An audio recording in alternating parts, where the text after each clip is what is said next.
I'm Diana, 32 years old, and until recently, I thought my 8-year marriage to Jack was built on love and trust. We weren't rich, but we were happy. Then everything changed when Jack won $62 million in the lottery. Within hours, the man I loved turned into a stranger who threw me out of our home like I was nothing. But life has a funny way of coming full circle. 24 hours after he discarded me, Jack was on his knees begging for my help. Before I tell you how it all unfolded, let me know where you're watching from and hit that subscribe button to see how I made my husband regret the biggest mistake of his life. I grew up in a middle-class family in Ohio, where I learned the value of hard work and education. After college, I built a career as a hospital administrator, finding purpose in helping others during their most vulnerable moments. That's where I was working when I met Jack at my friend Sarah's backyard barbecue 10 years ago. Jack was a skilled electrician with a charming smile and easygoing personality. He approached me while I was waiting in line for food, and we ended up talking for hours about everything from our favorite movies to our dreams for the future. What attracted me to Jack was his ambition combined with his supportive nature. He seemed genuinely interested in my career and aspirations.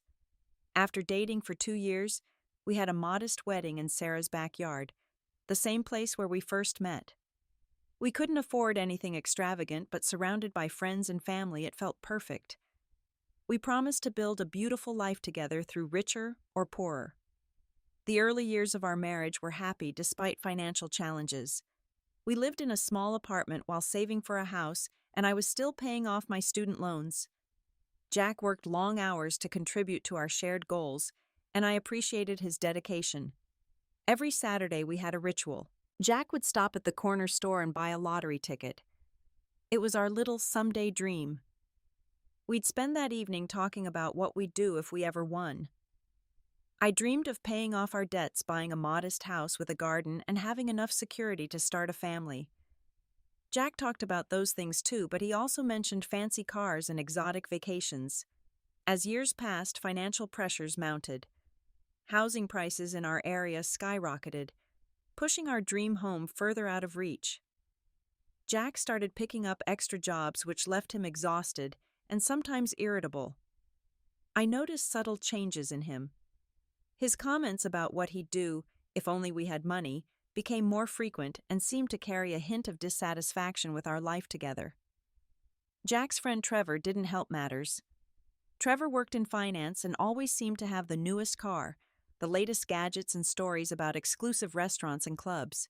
Whenever we spent time with Trevor and his rotating cast of girlfriends, Jack would become quiet on our drive home.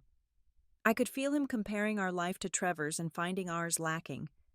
Still, I believed in us, in Jack, in the foundation we had built together. I thought our love and commitment could weather any storm. I had no idea that the real test was just around the corner, and that it wouldn't come in the form of hardship, but in the form of sudden extraordinary wealth. The evening that changed everything was an ordinary Tuesday. I was working the late shift at the hospital, dealing with a particularly challenging patient situation when my phone lit up with Jack's name. I stepped into the hallway to answer.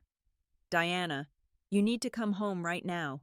Jack said, his voice tight with an emotion I couldn't identify. My heart dropped. "What's wrong? Is it your mom?" Jack's mother had been having health problems, and my mind immediately went to the worst scenario. No, nothing like that. Just come home. Now. It's important." I told my supervisor about the family emergency and rushed home, my stomach knotted with worry. When I arrived at our apartment, I found Jack sitting at our kitchen table with a strange expression on his face. There was an open bottle of champagne beside him, something we only bought for special occasions. "Jack, what's going on? You're scaring me." Without a word, he slid a lottery ticket across the table. Next to it was his phone open to the state lottery website showing the winning numbers. "We won," he said simply. $62 million. I stared at the ticket, then at the numbers on the screen, unable to process what I was seeing. "Is this real?" "Are you sure?" Jack's face broke into a grin. "I've checked it 20 times. It's real, Diana. We're rich." I collapsed into a chair, my legs suddenly unable to support me. For a moment, we were both in shock, then laughing, then holding each other and jumping around our tiny kitchen like children. Jack popped the champagne, and we toasted to our new life, to all the possibilities that had suddenly opened up before us. But within hours, I noticed something shifting in Jack. While I talked about paying off our debts and helping our families, Jack was on his phone texting frantically. Around midnight, he stepped onto our balcony to take a call. I could hear fragments of his conversation through the glass door. "Yes, Trevor. I know. No man, this changes everything. Of course, I'm sure. Yeah, tomorrow we'll talk investment strategy." When he came back inside, there was a gleam in his eye I'd never seen before. He started talking about penthouse apartments, luxury cars, and investment opportunities. When I mentioned my dream of a modest house with a garden, he waved it away. "Think bigger, Diana. We can have anything now." That night, Jack didn't come to bed.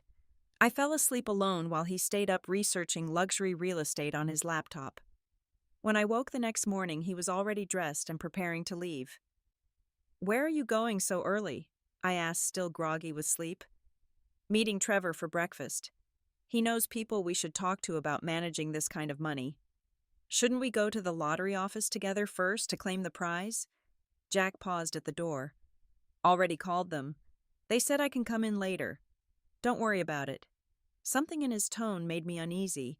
As he was about to leave, I asked, "Maybe we should take a day or two to think about what we really want before making any decisions." Jack turned to me, and for a moment I didn't recognize the man I'd married. His eyes were cold. "I've spent 8 years thinking about what I want, Diana. This ticket is my chance to finally get it." My ticket. Not our ticket. The distinction wasn't lost on me, but I told myself he was just excited, overwhelmed by the sudden change in our circumstances.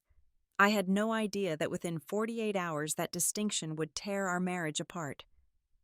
The day after the lottery win, Jack was barely home. He returned late that evening with news that sent a chill through me. "I met with some lawyers today," he announced casually as he poured himself a whiskey, something he rarely drank. "Lawyers? What kind of lawyers?" I asked, a knot forming in my stomach. "Just covering all bases. Tax implications, setting up trusts, that kind of thing."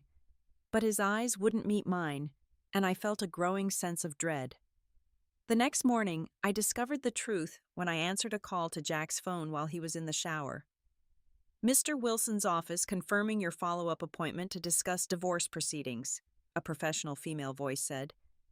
The room seemed to tilt around me. "I think you have the wrong number," I managed to say. "Is this not Jack Thompson's phone? We spoke yesterday about his intention to file for divorce."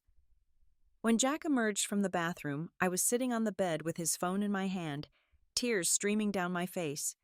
"You're divorcing me without even talking to me first." Jack's expression hardened, not with guilt but with annoyance at being caught. "I was going to tell you today. This isn't working anymore, Diana." "What isn't working? We were fine until 2 days ago." "We weren't fine. We were stuck. I've always wanted more than this life, more than what we have." I couldn't believe what I was hearing. "We built this life together. We made vows." Jack laughed, a sound without humor. "Vows based on a different reality. I have a chance at a real life now." A real life? What have the last 8 years been? A compromise. He sat across from me, suddenly businesslike. "Look, I'm prepared to be generous. $500,000. That's more than fair." I stared at him in disbelief. "Fair half of that money is legally mine. We're married, Jack."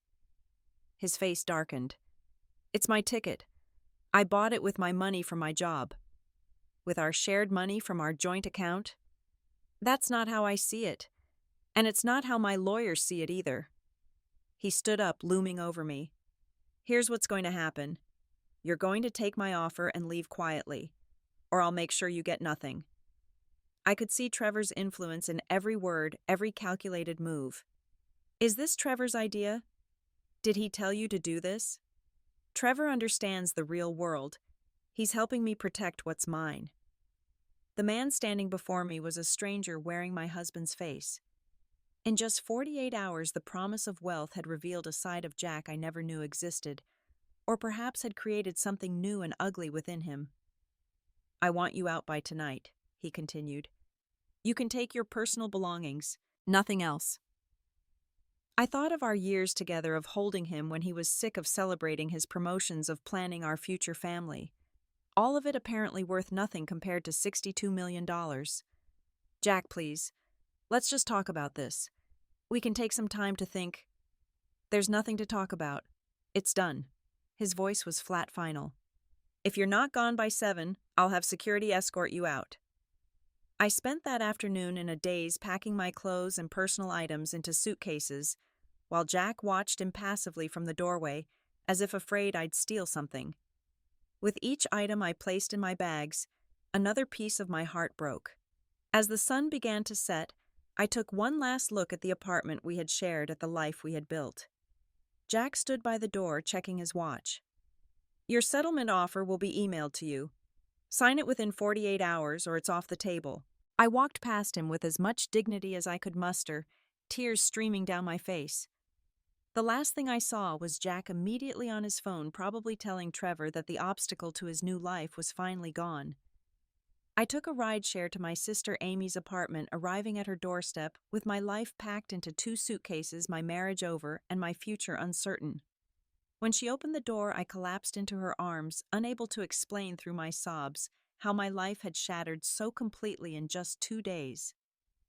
The next week passed in a blur of tears and sleepless nights on Amy's pull-out couch. I moved through my days like a ghost, going through the motions at work while trying to process the shock of Jack's betrayal. My colleagues noticed my wedding ring was gone, but few knew the full story, and I was grateful for their discreet support. Amy was my rock during this time. She let me cry when I needed to, brought me tea when I couldn't sleep, and never once said, "I told you so," even though she'd always had reservations about Jack's character. "He showed you who he really is," she said one evening as we sat on her tiny balcony. "It's terrible, but maybe it's better to know now than waste more years with someone who could do this." I knew she was right, but the pain didn't lessen. 8 years of memories of building a life together, all apparently meaningless to Jack when weighed against sudden wealth. While I struggled to rebuild my life, Jack wasted no time enjoying his newfound fortune. Through social media, I watched as he transformed into someone I barely recognized. He bought a penthouse downtown and filled his Instagram with photos of his new luxury cars, designer clothes, and lavish parties. Trevor was always by his side, along with a rotating cast of beautiful women and newfound friends drawn to Jack's money. One evening, my phone rang with a number I didn't recognize. It was Jack's mother, Linda. "Diana, sweetheart, I don't know what's gotten into my son," she said, her voice thick with emotion. "His father and I are so ashamed. We raised him better than this." I assured her that I didn't blame them for Jack's choices, though hearing her voice brought fresh pain. Linda had always treated me like a daughter, and now that connection was severed too. "He's not himself," she continued. "This money, it's like it's poisoned him. And that Trevor character isn't helping matters." Before we hung up, Linda mentioned something that stuck with me. "Jack's making some big investments. Robert tried to caution him about moving too fast, but Jack wouldn't listen. Said Trevor has connections that are going to double his money in months." I thanked her for calling, but asked her not to share details of my life with Jack. The distance needed to be clean if I was going to heal. My own family rallied around me. My parents offered to let me move back home to Ohio, but I declined. Despite everything, I had built a life and career here that I wasn't ready to abandon. My older brother James, an attorney, reviewed the settlement offer Jack had sent and advised me not to sign anything yet. "This offer is insultingly low given the circumstances," James said, "and there's something off about how quickly he's pushing this through. Let's wait and see what his hurry is." Meanwhile, the local media had picked up the story of the lottery winner and his quick divorce. One particularly hurtful headline read, "Local man strikes out gold-digging wife." The article quoted sources close to the winner, claiming I had demanded half the money despite contributing nothing to the marriage. The character assassination was Trevor's work, I was certain. Rather than fighting back publicly, I focused on rebuilding. I threw myself into work, started therapy, and leaned on the friends who had proven themselves true by standing by me when others had gravitated toward Jack's new glittering social circle. Slowly, I started to find moments of peace again. Small victories like getting through a day without crying or laughing genuinely at one of Amy's jokes. I was starting to believe I could create a new life for myself when everything changed again with another unexpected phone call. 3 weeks after Jack threw me out, I was working late at the hospital when my phone rang. It was Linda again, this time sounding anxious. "Diana, I'm worried about Jack. He's not returning our calls, and Robert heard some concerning things about this investment he's made." I assured her that Jack was a grown man who had made his choices, but Linda continued, her voice trembling. "It's this development project Trevor convinced him to invest in. Robert looked into it, and the company doesn't have the permits they claimed. He thinks it might be fraudulent." Despite everything, a flicker of concern lit within me. Jack had never been financially savvy, always preferring to leave our budget and savings to me. It was one of the reasons Trevor's flashy lifestyle had so impressed him. Jack didn't understand that wealth required management, not just spending. That night, I checked Jack's social media for the first time in days. The tone had shifted subtly. The carefree posts about luxury purchases had been replaced by business-focused content, with Jack posing beside construction sites and men in suits. One caption read, "Making power moves with Coastal Vista Developments. Excited to transform the shoreline, had a business mogul, had investing, her wealth building." I recognized Trevor in several photos, always with his arm around Jack's shoulders, looking like a proud mentor. But something about Jack's smile seemed forced, his eyes tense despite the confident poses. 2 days later, at exactly 2:17 a.m., my phone lit up with Jack's name. I stared at it, heart pounding, before finally answering. "Diana." His voice was ragged, nothing like the cold, confident tone he'd used when throwing me out. "I need to talk to you." "It's the middle of the night, Jack. Please, it's important. I've made a terrible mistake." Part of me wanted to hang up to let him suffer whatever consequences his actions had brought. But another part, the part that had loved him for a decade, couldn't ignore the genuine fear in his voice. "What's wrong?" "Not over the phone. Can I come see you, please?"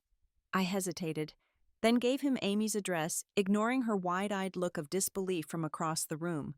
40 minutes later, a knock came at the door. When Amy opened it, we both gasped. Jack stood there, but not the polished, confident Jack from his recent social media posts. This Jack was disheveled, with dark circles under bloodshot eyes and a desperation I'd never seen in him before. 5 minutes. Amy warned him, then reluctantly left us alone in her small living room. Jack paced back and forth, running his hands through his hair. "Everything's falling apart, Diana. I've been such a fool." "What happened?" I asked, keeping my distance. "Trevor. The investment. It was all a scam." His voice broke. "Coastal Vista doesn't exist. Not really. Just a shell company Trevor used to take investors' money." "How much did you give him?" Jack sank onto the couch, putting his head in his hands. $50 million. The number hit me like a physical blow. $50 million, Jack, that's almost everything." I know. He looked up, his face twisted with anguish. "He's gone. Disappeared. The office is empty. His phone disconnected. Other investors are talking about pressing charges." I felt dizzy trying to process it all. "What about your lawyers, the ones who helped you throw me out so quickly?" "Trevor recommended them. They were in on it too, probably. They've stopped returning my calls." He leaned forward, his eyes desperate. "Diana, I need your help." "My help? After what you did to me?" "You don't understand. When we claimed the lottery money, both our names were on the paperwork." I stared at him, not comprehending. "What do you mean? You said it was your ticket." I lied. His voice was small now. "I was angry, jealous of what Trevor had. I wanted to be like him, to have what he had. But in the rush to claim the money, we used the standard form for married couples. Your name is on it too." The implications slowly dawned on me. So legally, I'm entitled to half. Jack nodded miserably. And worse, the way we set it up, we need both signatures to access the remaining funds. I've got about $1 million left in my personal account, but the rest is frozen. The lawyers helping with the divorce were supposed to get you to sign everything away, but now, a bitter laugh escaped me. So that's why you were in such a hurry for me to sign the settlement. Jack actually fell to his knees then, right there on Amy's faded carpet. Diana, I know I don't deserve your help. What I did was unforgivable. But please, I'm begging you. I need access to those funds or I'll lose everything. There are people threatening lawsuits, the IRS is asking questions, and I don't know what to do. I looked down at my husband, the man who had thrown me away like trash the moment he thought he didn't need me anymore.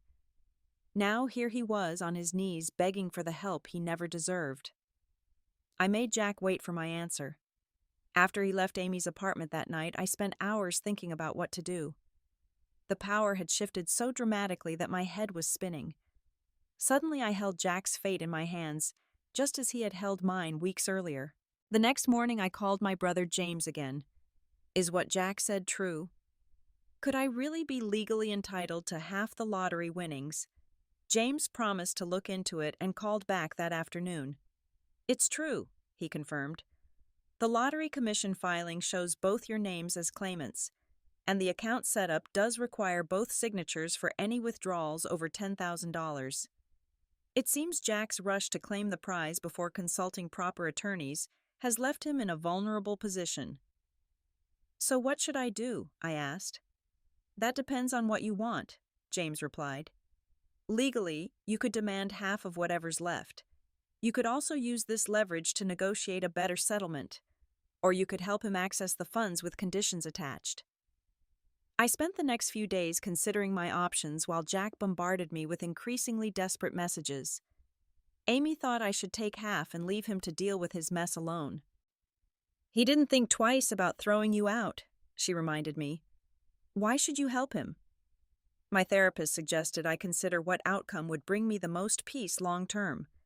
Revenge might feel satisfying momentarily, she said, but it rarely brings lasting contentment. Meanwhile, news broke about Trevor's fraudulent development scheme.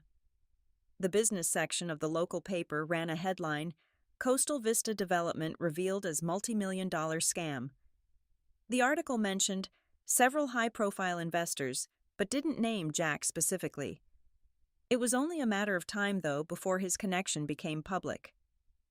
After a week of deliberation, I texted Jack asking to meet at a neutral location, a quiet cafe near my workplace. I arrived with James, who I'd asked to act as my legal advisor. Jack was already there, looking even worse than before. When he saw James, his face fell. I just want to talk to you, Diana. Just us. That's not happening, I said firmly as we sat down. James is here to make sure everything we discuss is legally sound. Jack nodded resignedly. So have you decided, will you help me? I have conditions, I replied. Jack leaned forward eagerly. Anything. Name it. First, a public apology for the lies told to the media about me being a gold digger. Jack winced but nodded. Second, a fair division of what remains of the lottery winnings. James has drawn up a proposal. 40% to you, 40% to me, and 20% to charitable causes we both agree on. 40%, Jack looked pained. But I need to pay back the other investors who lost money. That's your problem, not mine, I said coldly. You chose to trust Trevor. You chose to invest money that was partly mine without my knowledge or consent. James pushed a document across the table. This is a preliminary agreement. You'll note that Diana is being extremely generous given the circumstances. Jack stared at the paper, then back at me. What's the third condition? Complete honesty, I said. About everything. Why you really threw me away so quickly. What Trevor said to convince you. All of it. Jack's shoulders slumped. He looked broken in a way that would have been unimaginable a month ago. Trevor told me I could be like him, rich, respected, powerful, but that I needed to break free from anything holding me back. His voice was barely audible. He said you wouldn't understand the kind of life I could have now. that you just want to live the same boring life just with more money. And you believed him. I was stupid, blinded by the money and what it could buy. He looked up, tears in his eyes. He showed me a world I'd always envied from the outside, and suddenly I could be part of it. I let it poison everything good in my life. As Jack continued talking, explaining how Trevor had manipulated him with promises of exclusive investment opportunities and connections to wealthy and powerful people, I felt an unexpected sense of clarity washing over me. The money had indeed poisoned Jack, but I was determined it wouldn't poison me too. I signed the agreement James had prepared, allowing Jack access to his portion of the remaining funds. Not out of love or forgiveness, but because holding on to anger would only bind me to the pain. By helping Jack legally while maintaining my emotional distance, I was choosing freedom over vengeance. As we prepared to leave, Jack reached for my hand. "Diana, is there any chance we could—" I gently pulled away. "No, Jack. That chapter is closed." The look of genuine regret on his face told me he finally understood what he had thrown away. Something far more valuable than $62 million. 6 months after that meeting in the cafe, my life had transformed in ways I never could have imagined. With my share of the lottery winnings safely invested, I bought a comfortable but modest home with the garden I'd always wanted. Contrary to what many expected, I kept my job at the hospital. The work gave me purpose, and I'd never seen money as a reason to stop contributing to the world. I established a foundation called New Beginnings, which provided emergency assistance to families in crisis. The 20% of the lottery money we designated for charity formed its initial funding, and watching it help others heal from their own life disruptions brought me more joy than any luxury purchase could have. Jack, I heard, had managed to avoid criminal charges in the investment scandal by cooperating with authorities in building a case against Trevor, who was eventually arrested in Belize. Jack had to use most of his remaining fortune to settle with the other investors, leaving him with just enough to buy a modest condo and start over. Linda told me he'd returned to working as an electrician, humbled by his experiences. We maintained a civil but distant relationship, connected only through the foundation's board meetings, where Jack served as a reminder of how quickly fortune can change for better or worse. The betrayal had forced me to rebuild not just my external life, but my inner world as well. Through therapy and the support of true friends who stood by me in my darkest moments, I found strength I never knew I possessed. The painful experience had stripped away pretenses and shown me who I really was and what truly mattered. Money, I discovered, doesn't change who you are. It reveals who you've always been. Jack's character had buckled under the weight of sudden wealth, while I had found an unexpected freedom in staying true to my values even when given the power to do otherwise. Dating again was a slow and cautious process. The experience with Jack had made me wary but also more discerning about character. I found myself attracted to qualities like integrity and kindness rather than ambition or charm. When I did meet someone new, I was careful to maintain my independence and sense of self. One afternoon, a colleague at the hospital approached me for advice. She was going through a divorce after discovering her husband's infidelity and felt lost. "How did you find the strength to rebuild?" she asked, as we sat in the hospital cafeteria. I thought about it for a moment. I realized that losing everything I thought I wanted gave me the chance to find what I truly needed. Sometimes the things we think break us actually break us open, allowing us to become more authentic versions of ourselves. As I spoke, I realized how far I'd come from that devastating night when Jack threw me out. The pain hadn't disappeared entirely, but it had transformed into wisdom that I could now share with others. The greatest lesson I learned from my experience wasn't about money or betrayal, but about the power of staying true to yourself when the world around you changes. True wealth isn't measured in dollars, but in how you respond when life tests your character. What would you have done in my situation? Would you have helped Jack after his betrayal? I'd love to read your thoughts in the comments below. If this story resonated with you, please hit the like button and subscribe to hear more stories about finding strength in unexpected places. And if you know someone who might need to hear this message of resilience, share this video with them. Thank you for listening to my journey, and remember that sometimes our most painful endings lead to our most authentic beginnings.